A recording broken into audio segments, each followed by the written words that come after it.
nosotros que creemos, nosotros que hemos confiado en la palabra de Dios. Detrás de mí puedes ver una lámpara y hay un reloj.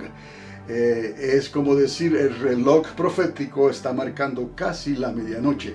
Y la lámpara nos recuerda que no solamente Dios espera de nosotros que conozcamos de la palabra de Dios, sino que personalmente tengamos una relación personal con Dios por medio del Espíritu Santo. Y para que eso sea posible, no se logra con solamente tener un libro que tiene páginas escritas con los mandamientos de Dios, si no se reciben, si no se creen, si no se considera esa palabra como viva y eficaz, capaz de transformarnos a nosotros, que tengamos sed de tomar de esa agua, tengamos sed de tomar de esos ríos que saltan para vida eterna.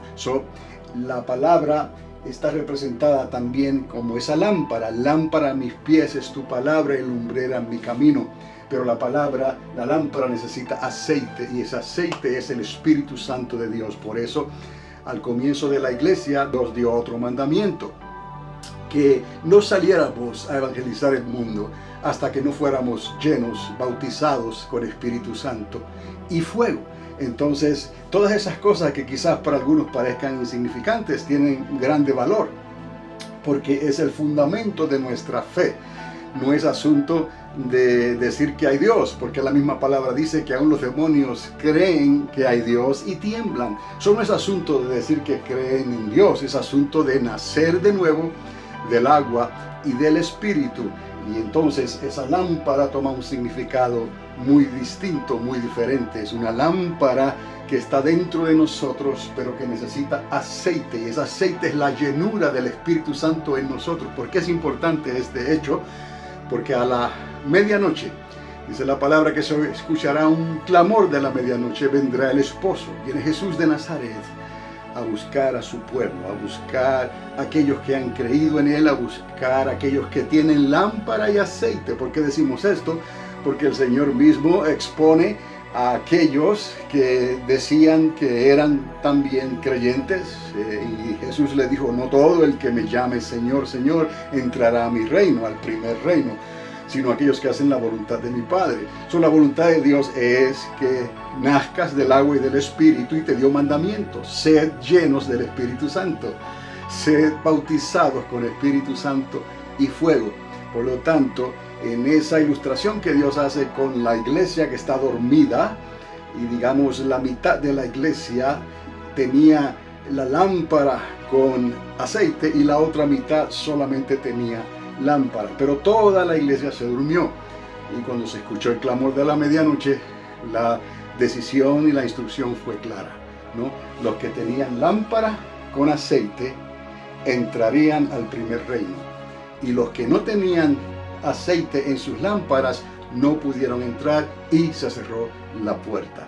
No estamos hablando de que perdieran su salvación ni que sus nombres fuesen borrados del libro de la vida. No, estamos hablando del primer reino, estamos hablando del día del Señor, estamos hablando del milenio de Jesucristo. Al final de ese tiempo, sí, la palabra dice que los libros serán abiertos, y todas personas que vivieron anteriormente y estuvieron la oportunidad de creerle a Dios y creyeron por la palabra, por la fe, porque por la fe se cree en Dios. Estamos hablando de que hubo un grupo de personas que Dios les dijo: hay que hacer esto para poder recibir esto.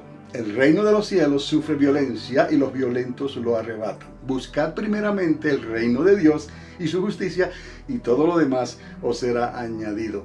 Entonces hay algo específico que Dios quiere hacer con su primer reino, y tiene que ver otra vez con Jacob, tiene que ver con Israel, y nosotros hemos sido invitados a participar en ese reino. Y de ahí Él estableció el arrebatamiento, el rapto de la iglesia. Al paso, en un abrir y cerrar de ojos, seremos transformados y seremos elevados en las nubes para reunirnos con el Señor. Entonces, amados, estas son cosas que Dios nos dio a nosotros para hoy, el día de hoy. Quiere decir que si podemos nosotros y está en nosotros hacer lo que tengamos que hacer para poder obedecer al Señor. No estamos hablando de ganar la salvación, estamos hablando de la entrada al primer reino. Yo quiero, tú quieres entrar a ese primer reino, porque seremos coherederos juntamente con Él, con Cristo Jesús. Ahí estarán las 12 tribus de Jacob, ahí estará lo que Dios va a hacer personalmente con Jacob, con su descendencia, y nosotros hemos sido invitados a ese milenio, a ese primer reino, y hemos sido invitados a ser coherederos juntamente con Cristo. Esa es la agenda de hoy, entrar a ese primer reino. Entonces, ¿qué va a ocurrir después de ese primer reino? Que todos aquellos que no pudieron entrar, digamos que sus lámparas, tenían lámparas, pero no tenían aceite. Dijo el Señor que no podrán entrar simplemente. Cuando los libros sean abiertos 1000 años después, sus nombres aparecen en el libro de la vida. Dice la palabra que si sus nombres aparecen inscritos en el libro de la vida, entonces ellos serán resucitados, serán levantados y entrarán a la eternidad con el Padre. ¿Se salvaron? Sí, se salvaron eternamente y para siempre, pero no pudieron entrar en el primer reino.